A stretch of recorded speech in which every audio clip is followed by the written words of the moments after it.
30 ವರ್ಷಗಳಿಂದ ಎಷ್ಟು ರಸ್ತೆಗಳಾಗಿದೆ, ಎಷ್ಟು ಕಿಲೋಮೀಟರ್ ರಸ್ತೆ ಆಗಿದೆ ಅಂತ ಒಂದು ಪಟ್ಟಿ ತಗೊಳ್ಳಿ.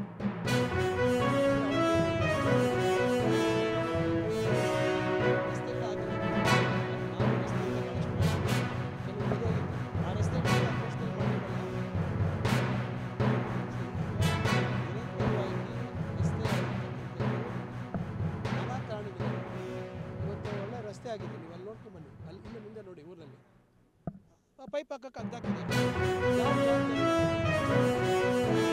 ಕೆಲಸ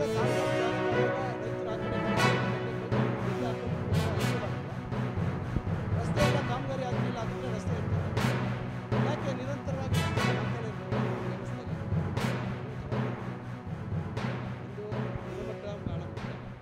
ಇನ್ನೊಂದು ಜನರು ಕೂಡ ರಸ್ತೆಯ ಕಾಮಗಾರಿ ಆದಮೇಲೆ ನಿರ್ಭಯವಾಗಿ ಅಧಿಕಾರಿಗಳು ಹತ್ರ ಅನುಮತಿ ತಗೊಂಡು ರಸ್ತೆ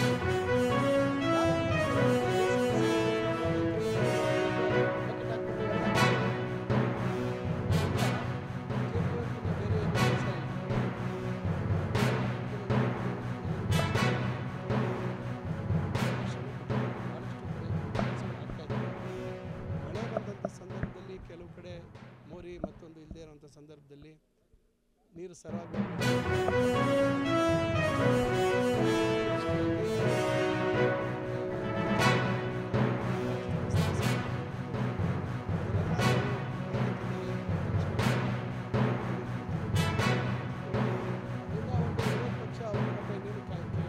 ಕೆಲಸ ಇಲ್ಲ.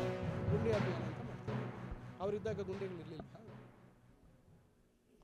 ಕಾಲಚಕ್ರ ನಾಳೆ ಬೆಳಗ್ಗೆ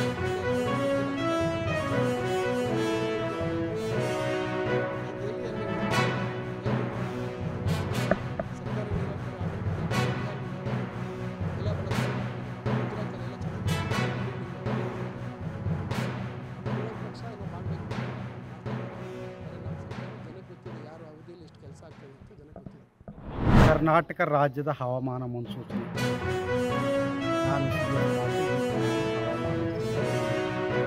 ನಾನು ಮುಂದಿನ 7 ದಿನಗಳಲ್ಲಿ ಕರ್ನಾಟಕ ರಾಜ್ಯದ ಹವಾಮಾನದ ಮುನ್ಸೂಚನೆಯನ್ನು ಸಂಕ್ಷಿಪ್ತವಾಗಿ ವಿವರಿಸುತ್ತೇನೆ ಎಂದು. ದಕ್ಷಿಣ ಒಳನಾಡಿನಲ್ಲಿ ವ್ಯಾಪಕವಾಗಿ, ಉತ್ತರ ಒಳನಾಡಿನಲ್ಲಿ ಕೆಲವು ಕಡೆ, ಕರಾವಳಿ ಜಿಲ್ಲೆಗಳಲ್ಲಿ ಹಲವು ಕಡೆ ಮಳೆಯಾಗಿದೆ.